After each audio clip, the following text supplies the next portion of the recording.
이 말씀을 나누면서 우리가 좀 생각해 볼 사자성어가 있는데 침소봉대라고 하는 사자성어입니다.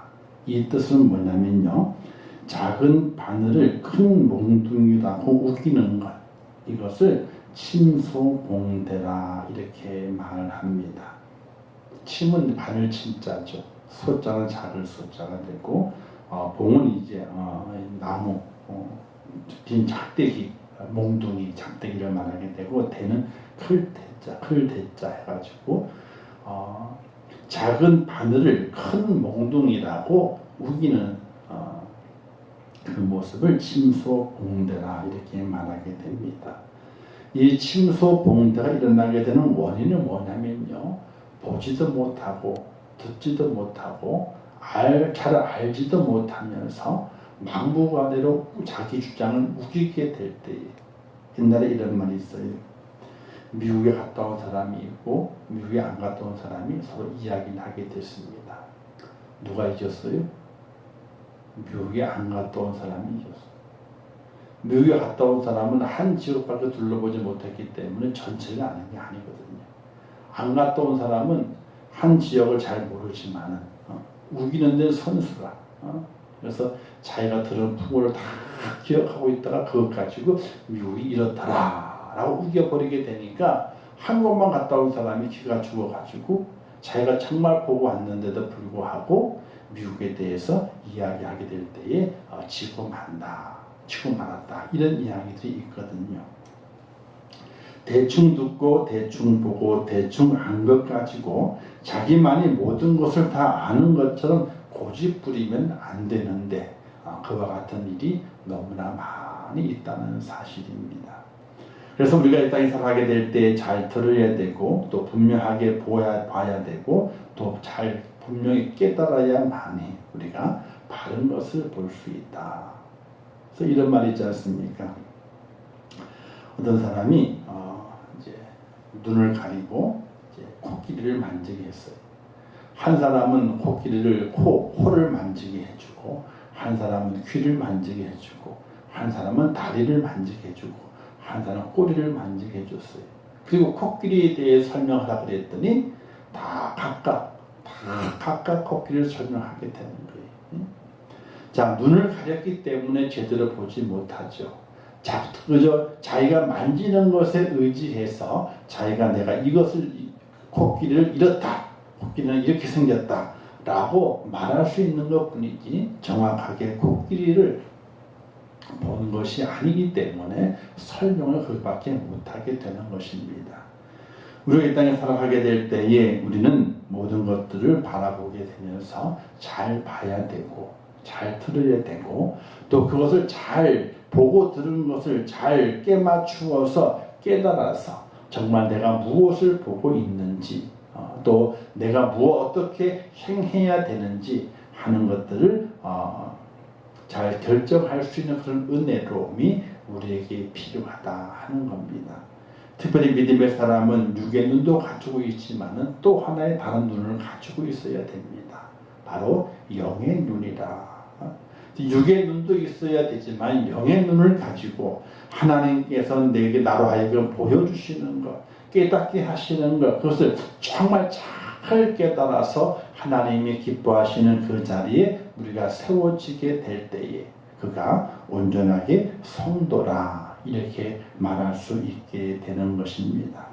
자, 오늘 말씀에서 한 맹인이 등장하게 되죠. 사람들이 맹인을 예수님께로 데리고 왔다라고 됐습니다. 사람들이 맹인을 데리고 왔습니다. 왜 맹인을 데리고 왔을까? 그는 그 당시 예수님께 모이는 곳마다 병자들이 낫는 일이 많았기 때문에 아마 이 맹인도 다른 그 마을의 사람들에게 조금 친분이 있다든지 좀 더 좋은 관계를 유지하고 있었기 때문에 사람들이 아마 이 맹인을 예수님께 데려오지 않았느냐 이렇게 생각이 됩니다. 그런데 꼭 그렇게 볼 것이 아니라 예수님께서 그 맹인에게 행한 일과 그 다음에 제자들에게 말씀하신 내용을 견주어서 또 깊이 있게 생각을 해보게 되면은 이 맹인을 데리고 온 사람들의 그 마음이 예수님을 시험하고자 하는, 또는 예수님이 어떻게 하시는지 뭔가 의심스러운 마음으로, 즉 그냥 병 낫기만을 구하게 되는 그런 육체적인 욕구를 해결받기 위한 마음으로 주님 앞에 나오는 그들에게 대해서 육체적인 욕구만 해결받는 것이 아니라 다른 것까지도 해결받아야만 된다고 하는 것을 예수님께서 가르치시게 되는 그런 이 사건의 내용이 아니겠는가, 이렇게 생각을 해보게 됩니다.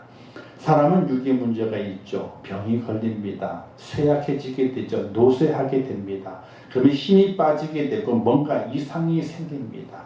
근데 그게 다가 아니거든요. 사람에게는 그 영혼이 있어서 영혼이 병들게 되게 되면은 그 영이 막히게 되고 영이 불안하게 되고 영이 혼란스러워서 자신이 어디에 서 있어야 할는지를 알지 못하게 되고 영이 불안하기 때문에 육도 함께 무너져 가게 되는 그런 일들을 보게 됩니다. 그래서 우리가 기도하게 될 하나님, 영육 간에 강건하게 하옵소서 하는 기도가 참 중요하게 됩니다. 내 일상의 삶 속에서 내 일상의 삶도 잘 감당해 가야 되지만은 내 하나님을 향한 내 영혼의 일들도 잘 감당할 수 있는 은혜로움이 우리에게 절대적으로 필요하다는 사실입니다. 직장에 열심히 가야 되죠. 월급을 받으려면 가야 됩니다. 그러나 직장만 열심히 가는 것으로 그 인생이 성공한 것이 아니라 믿음을 가진 하나님의 사람은 예배를 잘 들어야 돼요. 예배를 드려야만이 하나님께서 우리의 영혼을 보살피시고 또 더불어서 우리의 모든 삶을 섭리하시면서 영육이 강건하게 만드시게 되는데, 육의 눈만 중요한 것이 아니라 영의 눈도 중요하고 육의 형편만 중요한 것이 아니라 영의 형편도 참으로 중요하다는 사실이, 근데 우리가 이것을 알지 못하고 알고 있음에도 불구하고 등한시하게 됩니다. 왜? 눈에 안 보이니까. 안 보이니까 괜찮겠다, 이렇게 생각이 되죠. 암이 왜 무서운지 아세요? 자, 다리가 부러지고 팔이 부러져요. 이건 별것 별것 아니에요. 근데 다리가 부러지고 팔이 부러지게 되면요, 정말 큰난 것처럼 보여요. 피가 철철 흐르게 되죠. 뼈가 튀어나오게 되죠. 살집이 떨어져 나가게 되면 엄청난 큰 사고를 봐요.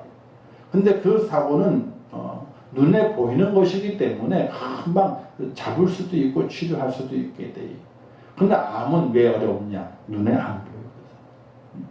다 절제를 해냈다고 하지만 어떻게 돼요? 이게 사실은 요즘 암 수술하게 될 때에 복강경으로 내시경술 해가지고 수술하게 되거든요.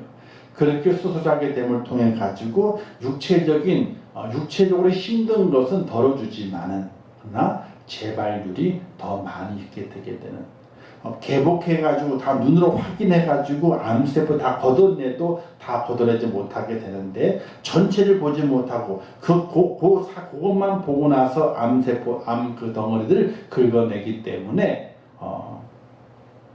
그 옛날보다도 이제 뭐랄까요, 재발률들이 점점 더 많아지고 있다고 이야기를 하게 됩니다. 참 안타까운 모습이죠.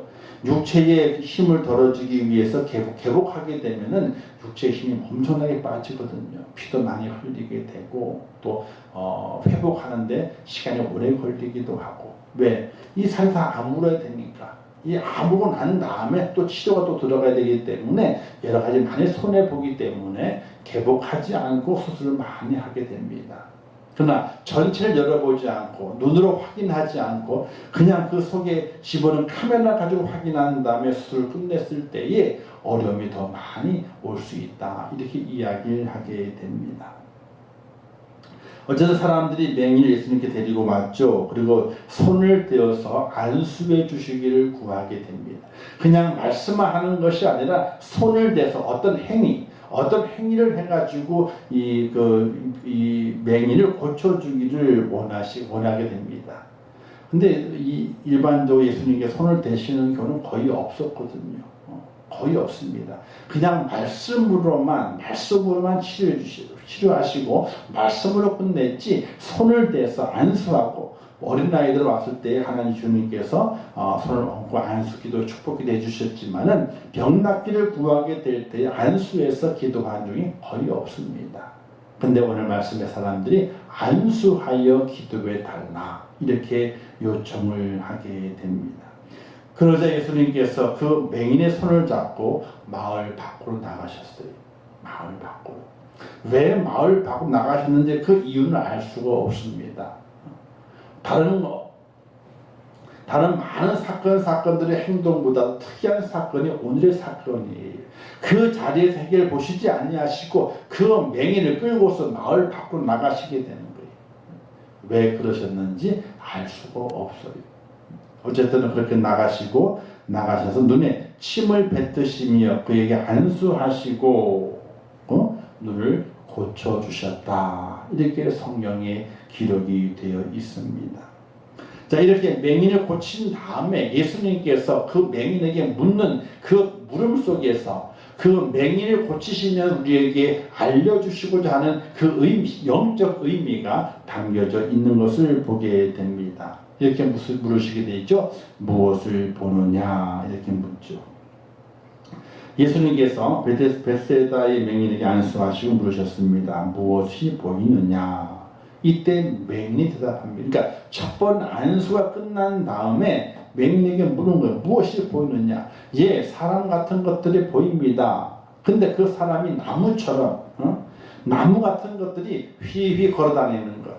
즉 걸어다니는데 그 생각이 사람이 걸어다니는구나 이렇게 생각을 하게 된 거예요. 근데 그가 말하기를 근데 사람이 걸어다니는 것 같은데 나무 모양과도 같다. 정확하게 그 형체가 드러나지 않는 모양으로 걸어다니고 있는 것이 그 눈에 보여지게 되는 겁니다. 이때 예수님께서 그 눈에 다시 안수하심에 나아서 모든 것을 밝히 볼 수 있었다. 성이 어느 곳에든지 중풍병자를 고치시게 될 때에도 귀신 들린 자를 귀신 내쫓으시게 될 때에도 예수님께서 2번 하셨다는 기록이 없어요. 똑같은 자에게 2번 내 믿음자를 구원하였다. 이렇게 2번 말씀하신 적이 없어요. 근데 오늘 이 맹인을 고치시게 되게 될 때는 특별히 안수하시는데 2번이나 안수하셨다는 거예요. 어떤 이들은 이렇게 말할 수 있습니다. 즉 믿음이 없고 또 기독교를 비방하는 다른 부류의 사람들은 예수 그리스도가 완전한 하나님이 아니라 어떤 때는 사람이 되었다가 어떤 때는 신이 되었다가 때에 맞추어서 왔다 갔다 했기 때문에 이런 일이 일어난 것이다. 이렇게 이야기를 하게 돼요. 그런데 전혀 그렇지 않으시죠. 예수님은 온전한 하나님이시고 온전한 인간이셔서 그의 사역을 감당하시게 되는 겁니다. 또한 예수님 능력이 모자라 2번 안수하신 것이 아닙니다. 이 2번 안수하신 것은 예수님께서 그 당시에 함께 했던 제자들, 즉 사람들을 물리치고 맹인의 손을 잡고 마을 밖으로 나와서 이제 제자들과 함께 있는 곳에서 또 사람들이 있는 곳, 사람들이 보이지만은 그곳에서 예수님께서 그를 고치시고 그리고 그에게 그를 통해서 어떤 의미의 모습을 전달하기를 원하셨는가, 이걸 우리가 생각해 봐야 됩니다. 2단계 시력 회복은 제자들이 2단계로 신앙의 눈이 밝아짐을 보여주는 상징적인 의미를 지닌 사건이라고 말할 수 있게 돼요. 우리 제자들의 신앙생활을 깨닫게 해주기 위한 것이었습니다. 믿음의 삶이 어떻게 믿음의 삶을 살아가야 하는지 그를 깨닫게 해주시기 위해서 2번에 걸쳐서 시력이 회복되도록 하나님 예수님께서 그렇게 하셨다는 이야기입니다. 1단계는 제자가 되는 것이죠. 불림받았으니까 제자가 되는 것입니다. 근데 제자가 불림받았다고 다 제자가 되는 것이 아닙니다. 불림받았지만 그 다음에 2단계 제자의 길을 가야 되는 것이거든요. 제자의 길을 가야 되는 거예요. 예수님이 제자를 부르시고 3년 동안 공생 함께 운행하셨습니다. 함께 다니셨습니다. 근데 그때는 완전한 제자가 된 것이 아니라 제자로 불림을 받은 것입니다. 그들이 완전한 제자가 된 것은 주님께서 부활하시고 승천하신 이후에 그 다음에 제자들이 제자의 길을 가게 됩니다. 베드로가 이런 말을 하게 되죠. 너는 젊었을 때는 네 마음대로 다녔지만은 그러나 나이 들었을 때는 너희가 네 마음대로 다니지 못한다. 매인바 될 것이다. 이렇게 말씀하게 돼요. 즉 제자가 되는 베드로의 삶을 이야기하게 되는데 주님과 함께 동행했을 때는 그때는 그냥 제자로 불림 받은 거예요. 온전한 제자가 아니죠. 그리고 그 다음에 주님이 승천하신 이후에 베드로는 제자의 길을 가게 되는 겁니다. 제자의 길을 가야 제자가 된 것이지 제자로 불림 받았다고 해서 다 제자가 되는 것이 전혀 아닙니다. 사도 바울이 사도라고 말하게 되죠. 이때 많은 사람들이 당신이 왜 사도냐? 주님과 동행한 적이 한 번도 없는데 왜 너가 사도냐? 라고 비방을 했습니다. 이때 사도 바울이 말하기를 내가 주님을 만났고 지금 주님께서 원하신 그 제자의 길을 걸어가고 있다. 내가 얼마나 많은 고난을 당하고 역경을 당하고 혼란을 당한 줄 아느냐 하면서 자기의 사도됨을 증명하는 사도 바울의 모습을 확인해 볼 수 있게 됩니다. 불림 받은 것이 제자가 아니라 그 제자의 길을 가고 있는 사람이 참 제자라는 사실을 확인해 주게 되는 것이죠. 성도도 마찬가지입니다. 불림 받았을 때에 성도가 되죠. 그게 1단계입니다. 그냥 교회에 왔어요. 성도가 된 겁니다. 근데 그 성도가 진짜 성도가 아니라는 것이죠. 진짜 성도가 되는 것은 성도의 길을 가는 것, 성도의 길을 가게 될 때 그가 진짜 성도가 되는 것이지 그냥 내가 교회에 왔어. 내가 교회에 왔어. 내가 예수를 믿을 거야. 내가 예수를 믿어. 입으로만 말하고 마음으로만 믿고 그리고 그 다음에는 이 땅에 넘어가야 되는 거예요. 내 입으로 내 마음으로 믿고 내 입으로 고백했으면 그 다음에 이 단계로 넘어가야 됩니다. 그 이 단계가 성도가 가야 하는 그 길을 가는 거예요. 그 길은 좁은 길이라고 했거든요. 그 문은 좁은 문이라고 했습니다. 거기에 가야 되는 거예요. 그 길 가야지만이 성도라고 말할 수 있게 되는 거죠. 이 단계를 올라서지 아니하면 아무것도 아닌 거예요. 주님이 말씀했지 않습니까? 주여 주여 하는 자마다 다 내게로 오는 것이 아니라 주여 주여 하는 자가 다 오지 않는다고 했습니다. 또 말씀하시기를 내가 너를 모른다. 내가 너를 모른다. 믿음을 가지고 살아가게 되죠. 근데 그 믿음이 내 마음으로 믿고 그 성경이 되죠. 마음으로 믿어 입으로 시인하게 되면 구원을 받는다 그랬습니다. 그러면 구원을 받았다면 그 다음부터는 어떻게 돼요? 천국 가는 길을 걸어가야 되거든요. 천국 가는 길을 걸어가야 되는 거예요. 그 길을 걸어가지 않으면 성도라고 할 수가 없는 겁니다. 근데 우리는 생각하게 되죠. 마음으로 믿고 입으로 시인했으니까 다 끝났다라고 생각하게 돼요. 내가 마음으로 믿었고 내가 입으로 시인했으니까 내게 구원이 임했으니까 나는 다 끝났다. 구원을 이루었다. 이제는 나는 아무것도 하지 않아요. 이때 마지막 때에 주님께서 뭐라 말씀하시게 되는가? 주여 주여 하는 자마다 다 오지 못한다. 내가 너를 알지 못한다. 이렇게 말씀하시는 그때가 분명히 있다는 사실입니다. 자, 오늘 이 말씀이 왜 그와 같이 제2단계로 올라가야 될 것인가를 말씀하고 있냐면요. 그 다음에 나오고 있는 제자들과 주님과의 대화 속에서 그것을 뒷받침해 주고 있습니다. 단순히 이 맹인의 고친 사건만 바라보기 때문에 주님께 두 번이나 안수하셨네. 왜 그러셨을까? 의문은 하고 끝나버리고 말아요. 근데 왜 그렇게 하셨는가를 그 다음에 제자들과의 대화 속에서 그 의미를 깨달아 볼 수 있다는 거예요. 그래서 성경은 한 부분만 딱 보잖아요. 그러면 성경을 제대로 보는 것이 아니에요. 앞에 문맥과 뒤의 사건, 그리고 중심되는 사건 함께 연결시켜서 왜 예수님께서 왜 이와 같은 사건을 이렇게 연결시키고 계신가를 분명히 알게 될 때에 예수님의 그 의도를 우리가 알 수 있게 되죠. 세상에 영상이 있습니다. 영상이 방영이 돼 이렇게 나와요. 근데 편집된 영상들입니다. 근데 그 편집된 영상들이잖아요. 편집을 하게 되면 어떻게 바뀌냐면요. 찬성을 했습니다. 예를 들어 찬성하는 영상이 있습니다. 근데 그 영상을 편집을 해요. 그대로. 다른 걸 첨가하는 것이 아니라 편집만 하는 거예요. 편집을 했는데 어떻게 편집이 되느냐? 반대하는 것으로 편집이 돼요. 제가 영상을 편집을 해봐서 알아요. 수년 동안 편집을 해봤죠. 국내 10대 뉴스, 세계 10대 뉴스가 연말했잖아요. 그걸 국유학자 시절 때에 그 편집을 해야 되는 거예요.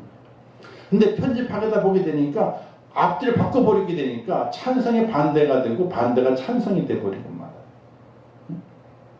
그래서 우리가 어떤 그 제보를 듣게 될 때에 쫙 거기만 그 부분만 딱 들려주잖아요. 그럼 잘못된 거예요.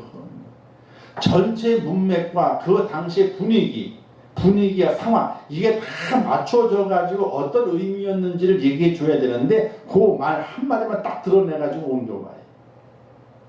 요게 요렇다라고 이야기를 하는 거예요. 뭐 그렇죠. 그 영상에는 그 말만 담겨져 있으니까 이게 사람 미치게 만드는 거예요. 나중에 그게 오해가 다 풀렸다 할지라도 어떻게 돼요? 사람은 처음 인식이 밝혀지게 되면요. 아 그랬던 거야 하고 넘어가게 돼요. 이게 참 무서운 거라고요.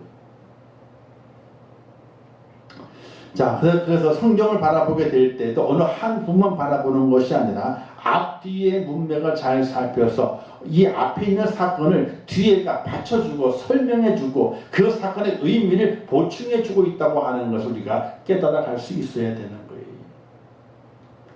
자, 예수님께서 2번 안수하셔가지고 제자들 병자를 눈먼 자를 고치시게 되죠. 이것은 바로 1단계가 있고 2단계가 있다는 거예요. 불림받는 단계가 있고 그 길을 가는 단계가 있다는 것을 우리에게 말씀해 주고 있게 되고 희미하게 보이는 것을 가지고는 아무것도 할 수 없고 확실한 것을 볼 수 있어야 된다는 걸 말하게 되는 거예요. 우리가 믿음을 가지고 있습니다. 믿음이 확실해야 돼요. 확실하게 봐야 돼요. 천국을 봐야 되고 주님 봐야 되고 십자가의 주님 봐야 되고 그 보혈의 은총을 봐야 되고 그걸 믿어야 되고 확인해야 되고 체험되어져야 돼요. 그것이 없이는요 우리가 온전히 이 길을 갈 수가 없어요. 사도 바울이 로마까지 왜 죽으러 갔게요? 그거 말하지 않습니까? 나의 달려갈 길을 마치고 믿음을 지켰으니 달려갈 길을 마치고 믿음을 지켰으니 이제 내게 의의 열고 예비되었다라고 고백했거든요. 그 고백 그냥 나온 것이 아니라 주님 만나게 되고 십자가의 은혜를 입게 되고 정말 내가 이 길을 가야 사도의 길을 가야 되겠다라고 굳은 결심과 함께 그 사도의 길의 끝이 죽음일지라도 내가 하겠다고 죽음일지라도 하겠다고 고백했던 사도 바울이었기 때문에 그와 같은 고백의 말씀을 오늘 우리에게 주고 있는 거예요. 사랑하는 성도 여러분, 성도가 되는 것을 만족하는 것이 아니라 성도라면 성도의 길을 가야 되는 거예요. 학생이 된 것을 만족하잖아요. 그러면요 아무것도 아니에요.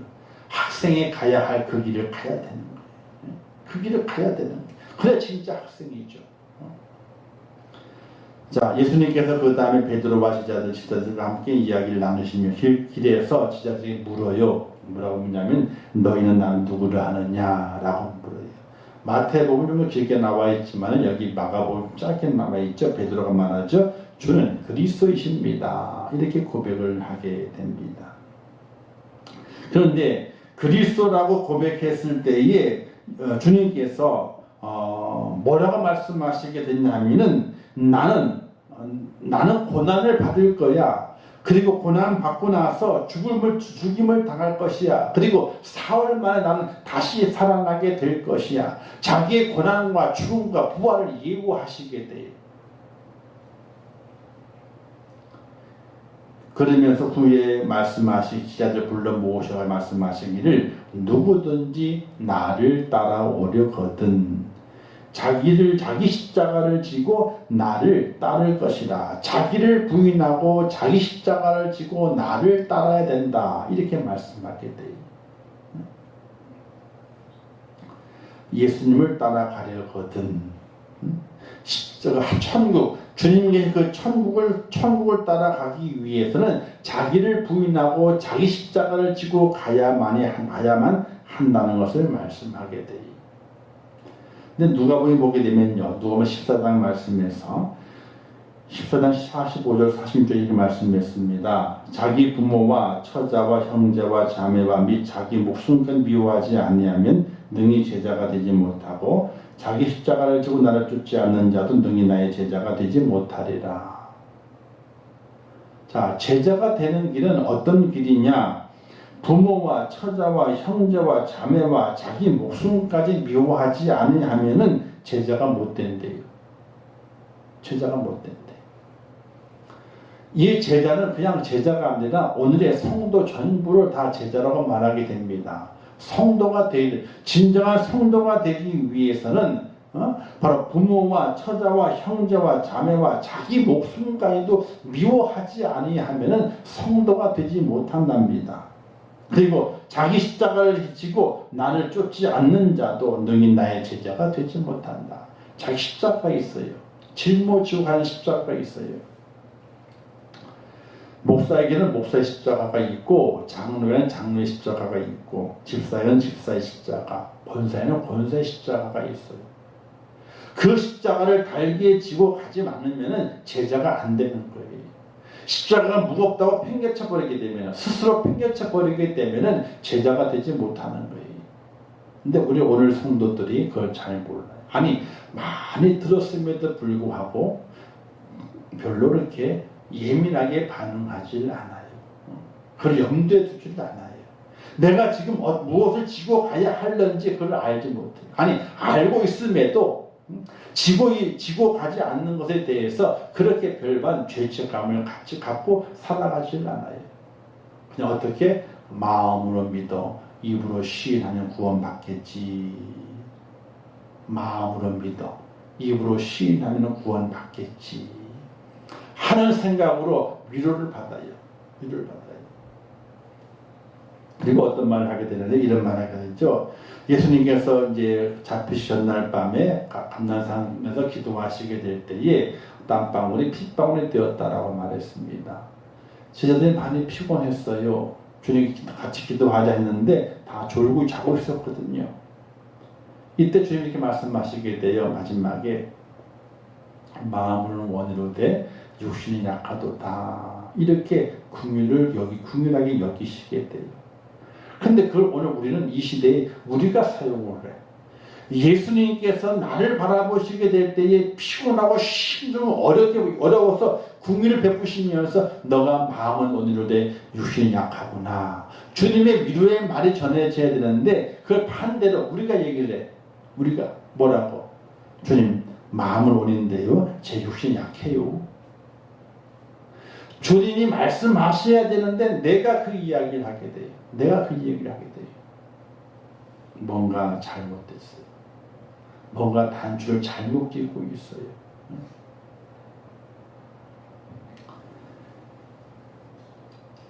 사랑하는 성도 여러분, 오늘 우리 땅에 살아가면서 어떻게 믿음의 삶을 살아가고 어떤 성도가 되어야 하는지 오늘 성경에서 말씀하고 있습니다. 그냥 1단계 희미하게 보는 그 단계에 머무는 것이 아니라 2단계로 올라가야 돼요. 그 길을 가야 되는 거예요. 그 길을 가야지 확실하게 보이게 되는 것이거든요. 그래서 소경은 뭘 나타내느냐? 소경은 앞이 안 보여 분간하지 못하게 되죠. 골로새 1장 11절 말씀에 빛 가운데에서 성도의 기업의 부분을 얻기에 합당하게 하신 하나님께 감사하라. 빛 가운데. 자, 빛은 밝음이잖아요. 보여주게 되죠. 볼 수 있게 성도의 기업의 부분을 얻기에 합당하게 하신 하나님께 감사하라. 성도가 되게 하신 하나님께 감사라는 거예요. 그런데 그가 우리를 흑암의 권세에서 건져내사 우리를 원래 보지 못하는 흑암의 권세 속에 있었기 때문에 앞을 보지 못하는 맹인이었다는 겁니다. 앞을 보지 못하는 왜? 소경은 죄 아래에 있는 삶을 가리키게 되고 죄로 말미암아 영적 눈이 멀게 된 인간을 상징하는 것이고 흑암의 나라에 있는 인생을 상징하는 것이 소경이기 때문에 그래요. 소경은 빛 가운데 있는 것이 아니에요. 흑암의 권세 가운데 있고 죄 아래에 있고 영적 눈이 멀어지는 그 상태를 소경의 상태라고 말하게 됩니다. 근데 그 소경의 상태에 있는 우리들을 어떻게 하셨느냐? 빛 가운데로 인도하신 거예요. 빛 가운데로. 그래서 그 하나님 앞에 우리가 감사해야 된다. 왜? 흑암의 권세에서 빛 가운데로 인도하신 그 하나님의 은혜가 있기 때문에 우리가 감사해야 된다 하는 것이. 그런데 그렇게 우리가 빛 가운데 인도되었지만 우리가 바르게 보게 되느냐? 그렇지 않다는 거죠. 희미하게 보이는 단계에 있는 거예요. 사람들이 보이나이다. 나무 같은 것들이 걸어가는 것을 보나이다. 24절에 말하게 되죠. 그죠? 희미하게 보인다는 거예요. 십자가의 의미가 잘 모르게 되고 하나님을 만나지 못하고 주님을 만나지 못하는 거예요. 말씀을 깨닫지 못하는 거예요. 그 자리에 그냥 광명의 자리에 왔지만은 더 이상 앞이 보이지 않는 거예요. 희미하게 보여서 밝게 보이지 않는 거예요. 이걸 누굴 말하게 되냐면요. 바로 이 베드로를 이야기하게 돼요. 이 말씀에서 예수님께서 죽음과 고난과 죽음과 부활을 예고하자 베드로가 이렇게 말하게 됐죠. 아이고 주님 그럴 수 없습니다. 그럴 수 없습니다. 절대로 주님은 죽을 수 없습니다. 이렇게 베드로가 항변을 하게 됩니다. 오늘 마가복음에는 그냥 항변했다라고만 되어 있는데 다른 성경에는 죽으시면 안 됩니다. 이렇게 베드로가 항변을 한 것을 볼 수 있게 됩니다. 이때 예수님께서 베드로를 꾸짖게 되죠. 왜? 베드로는 예수 그리스도의 부활의 영광을 보지 못하는 거예요. 하나님의 온 인류의 구원의 은혜를 바라보지 못하는 거예요. 단지 인간의 정에 끌려서 주님이 돌아가시면 안 되는 거예요. 돌아가시면 안 되는 거예요. 그러자 예수님이 말씀하시게 되죠. 사탄아 뒤로 물러가라. 내가 하나님의 일을 생각하지 않고 사람의 일을 생각하는도다. 사람의 인정에 머물러 있어요. 사람의 인정에.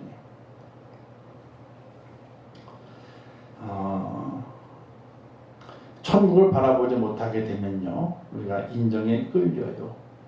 이래도 좋고 저래도 좋고 인정에 끌려요. 근데 한번 생각을 해보세요.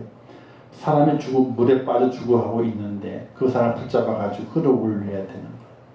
근데 끌어올리기가 엄청나게 힘이 든다고 합니다. 왜? 발부둥 치게 될 때에 보통 사람의 3배에서 4배의 힘을 발휘한다는 거예요. 왜?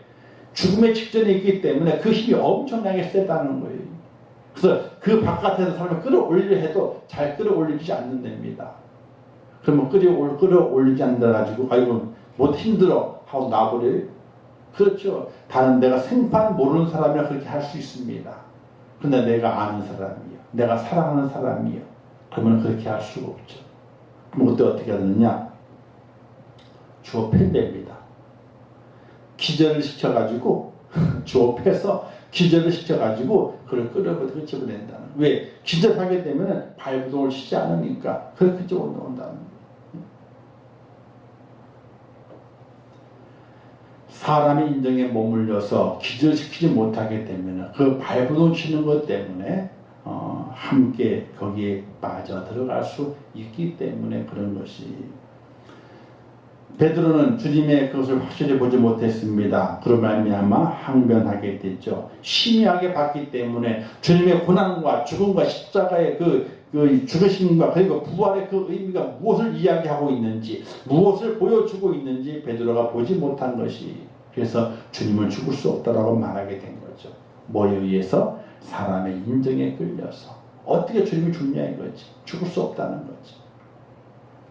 사랑하는 성도 여러분, 오늘 우리가 희미하게 보이면 안 됩니다. 근데 많은 성도들이 희미하게 보고 살아가요. 희미하게 보고 살아가요. 예수님을 알고 믿지만 세상 복에 대한 소망만 가지고 있음을 볼 수 있게 됩니다. 예수 믿으면 잘 산다. 병이 낫는다. 시험에 합격한다. 염려, 근심, 두려움이 물러간다. 이적만을 찾아다니는 신앙의 모습으로 살아가고 있는 우리의 모습을 발견하게 돼요. 이 땅이 잘 되게 되면 복 받았다 그러고, 힘들어지게 되면 복 안 받았다 그러고. 그 눈은 희미한 눈이에요. 확실한 걸 보지 못하는, 그냥 육의 눈만 가지고 바라보는, 희미한 것만 바라보게 되는 그 눈을 가지고 있는 사람인 것입니다. 그 옛날에도 오병이어를 경험한 군중들이 예수님을 왕으로 삼으려고 그랬어요. 왜? 먹을 걸 주니까 왕을 삼으려고 했습니다.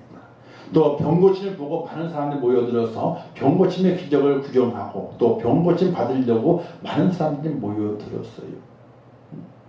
근데 주님께서 기적을 베푸시게 될 때에 병도 고치시지만 내 믿음이 너를 구원하였느니라, 영육을 치료하시는 은혜를 주님께서 보여주시게 됩니다. 사람들은 병 고치는 것을 바라봤지 그 영혼이 치료가 되고 그 영혼이 회복되는 것을 보지 못했다는 것이, 오늘 우리가 예수 믿는데 희미하게 믿어서는 안 됩니다. 희미하게 내가 바라보는 것이 정말 저게 진짜인 줄 알고 그렇게 살아가서는 안 되는 것입니다.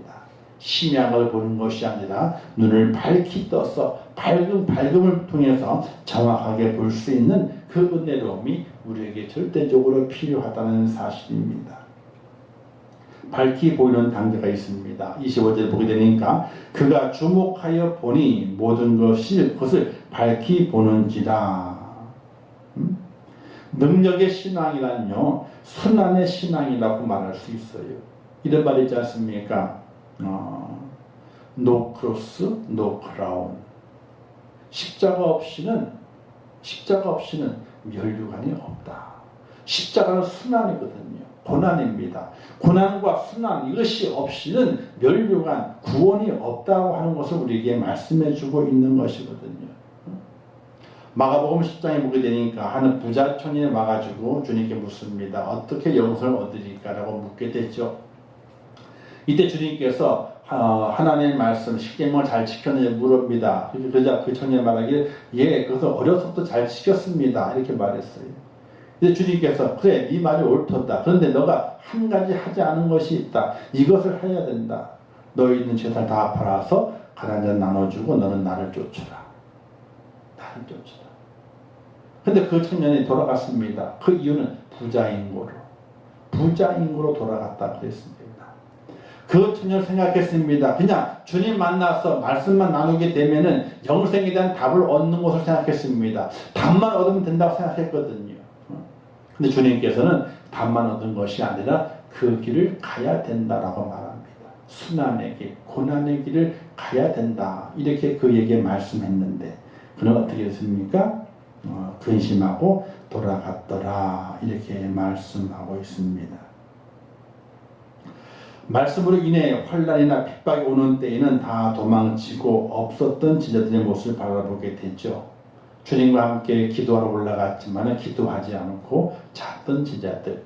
주님 잡히시게 될 때에 베드로가 제사장의 종 말고의 길을 칼로 베었지만 주님께서 칼을 든 자는 칼로 망한다 하시고 말고의 길을 고쳐주시고 스스로 잡히셔서 재판받으러 가셨습니다.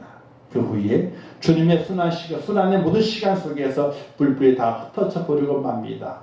베드로도 그렇게 주님이 내가 죽더라도 주님을 따라가겠다고 하고, 그리고 고백했던 그 베드로도 주님을 쫓아가다가 몸종들의 말을 통해서 3번이나 주님을 부인하고 주님을 떠나버렸던 베드로의 그 모습, 순환당하시는 그 자리를 함께 하지 못하고 순환당하는 그 앞에 불빛이 흩어졌던 그 제자들의 모습을 우리가 바라볼 수 있게 됩니다. 그 제자들은 희미하게 보는 단계밖에 없었어요. 예수님은 안 죽으시는 줄 알았거든요. 예수님은 안 잡히실 줄 알았거든요. 왜? 천군천사 동원하셔가지고 분명히 안 잡히실 줄 알았는데 잡히셨거든요. 재판을 안 받을 줄 알았는데 재판을 받으셨어요. 십자가를 짓지 않으실 줄 알았는데 십자가를 지시고 십자가상에 죽으셨습니다. 제자들은 그 눈밖에 없었어요. 더 큰 영광을 보지 못했던 것입니다. 그런 제자들의 눈이 띄인 것은 오순절 성령 강림 사건 이후에 눈이 띄어지게 됩니다. 그래서 우리가 예수 믿은 이후에 성령 받으라, 성령 받으라. 하나님의 영을 받아야 된다, 받아야 된다고 그렇게 외친 이유가 어디에 있느냐? 우리의 영의 눈이 띄어지기 위한 것이, 십자가의 은혜를 바라보고 주님을 바라보고 살아계신 그 하나님의 그 능력을 바라보기 위해서는 지금 처음 희미한 눈 가지고 절대로 바라볼 수 없다는 거예요. 그냥 육신이 낫고 잘 살게 되고 시험에 합격하고 둘이 물러가고 이런 것들만 가지고는 절대로 우리가 주님이 보여주시는 그것을 확실하게 볼 수 없다는 것이, 단지 희미하게 보고 있는 겁니다. 희미하게. 지자들이 얼마나 많이 경험했습니까? 자기 눈앞에서 귀신이 쫓겨나가게 되고, 자기 눈앞에서 두분 분장이 일어나서 걸어가게 되고, 눈모자 눈을 뜨게 되고, 손 마른 자 고침받게 되고, 혈류병 가는 자가 다 나음을 입게 되고, 얼마나 많은 기적을 봤습니까? 기적을 보는 것으로 끝난 거예요. 주님을 봤지만 주님의 원래의 모습, 왜 이 땅에 오셨는지, 그분의 구원의 사역이 무엇인지, 하나님 뜻이 무엇인지 분명히 알지 못했으니 희미하게 봤던 겁니다. 그러자 희미하게 봤기 때문에 다 도망가 버리고 말았어요. 오늘 우리 믿음에서도 마찬가지. 이 땅에 살아가게 될 때 희미하게 보게 되면요, 다 도망갑니다. 근데 그게 이상한 것이 아니에요. 마지막 때는 그렇게 된다 그랬어요. 천국 가는 길은 좁은 길이기 때문에 찾는 자가 적다 그랬고, 들어가는 문은 좁은 문이기 때문에 그 문에 들어가는 자도 적다 그랬어요. 왜? 다 큰 길 가길 좋아해서. 왜 큰 길을 갈까요? 희미해가지고 안 보이는 거예요. 어디가 정확하게 문인지, 저 천국 가는 문인지 그것을 보지 못하기 때문에 희미하게 더듬어서 가기 때문에 큰 길을 찾아가는 거예요. 우리 주님께서는 이 맹인을 고치시면서 제자들에게 너희들의 눈이 지금 희미하다, 밝히 볼 날이 있을 것이다, 밝히 봐야 한다, 이것을 알리시기 위해서 맹인을 2번 고치신 사건을 통해서, 그 다음에 너희가 나를 누구라 하느냐, 이렇게 주님 자신에 대한 것을 그들에게 말씀해 주시고 있는 것을 볼 수 있게 됩니다. 제자들 눈이 띄어지게 됐죠. 오순절 다락방 사건을 통해 가지고 성령 받았습니다. 눈이 띄어지게 되니까 어떻게 돼요? 그때부터는 죽음도 겁나지 않아요. 유대사회 제사장들, 바리새인들, 서기관들, 그들이 무섭지 않아요. 로마 군병들이 무섭지 않아요. 왜? 죽음보다 더 귀한 것을 받기 때문에, 자기 눈을 확인하기 때문에 다른 것 모든 것들이 두렵지 않았다는 사실이, 오늘 우리 믿음의 성도들이 참 안타깝게도 밝히 보지 못해요. 죽음보다 더 귀한 것, 세상에 어떤 것보다 더 귀한 것이 눈에 보여져야 되는데 그것을 보지 못하고 희미하게 보이기 때문에 세상 것들로 인하여서 두려워하고 염려, 근심하고 죽을까봐, 병들까봐,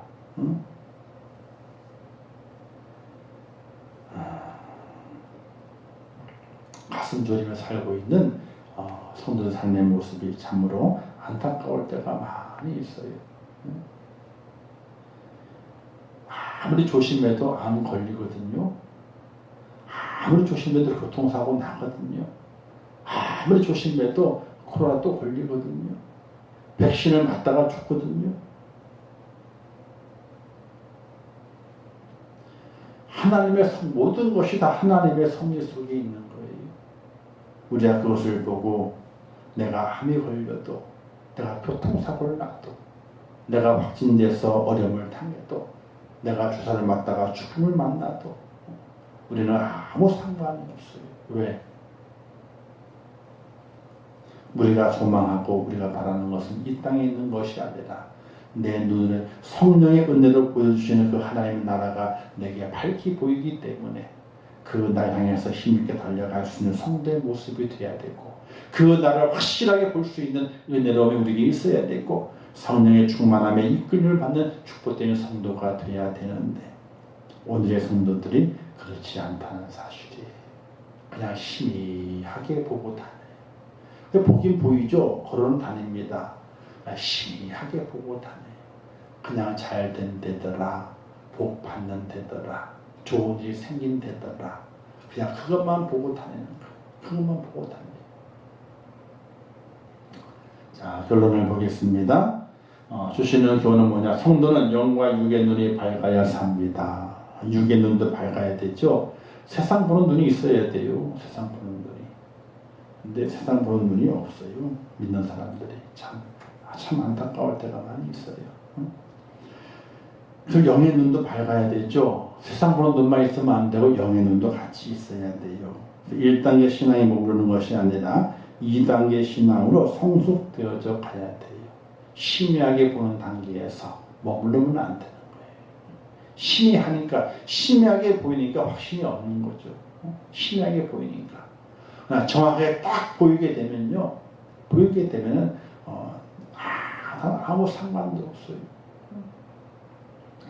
2단계는 영의 눈이 띄어진 단계로 본향을 바라보는 신앙이에요. 하나님 계시는 그 본향, 천국을 바라보는 신앙. 사도 바울이 고백했던 것처럼 나의 달려갈 길을 마치고 내가 믿음을 지켰으니 이제부로는 내게 의의 멸관에 예비되었다. 또 말씀하시죠. 나뿐만 아니라 나와 같이 그 길을 가는 자들에게도 그 멸관이 함께 예비되었다라고 사도 바울이 고백하고 있거든요. 사도 바울이 가졌던 그 영의 눈을 가지기 때문에 멸관이 보이는 거예요.